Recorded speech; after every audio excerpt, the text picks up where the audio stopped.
Lit je hem jere. Sis het maar. We wien mooi is het maar bij het FK Vierliappen in Weesum. En we stelden de meesken deze vraag. Wanneer ben jou uit je vel sprongen? Ik sprong uit mijn vel toen Tevens Hopma hier in 2011 het FK won. Het was vanochtend vroeg tijdens het opruimen van de tent. Ik ben één keer uit mijn vel sprong toen ik het vliegtuig mist had. Toen moesten wij hem zo aan oren het vliegtuig hebben. Maar wij lagen nog te soepen op het starteiland. Ik wil het alleen doen. Wegwezen.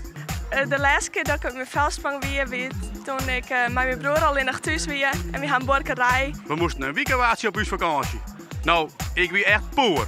Ik spring uit mijn vel als ik bepaalde mensen tegenkom. En ik zou hem helpen mijn coat te spuiten en ik moest die coat vasthouden en dat lukte me net. Omdat ze me demotiveren en dat ik er beslist net op die meisjes van wil. Toen werd het heel leuk dus. Nou, dat de wemboerderij van uw achteruit brandde. Toen werd ik echt heel leuk op hem.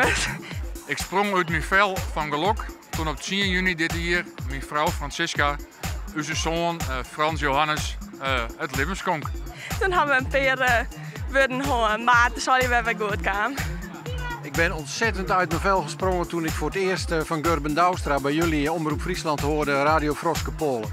Ik ben dus uit mijn vel gesprongen vorig januari toen ik voor het eerst beppen was van een liedjongetje Dennis.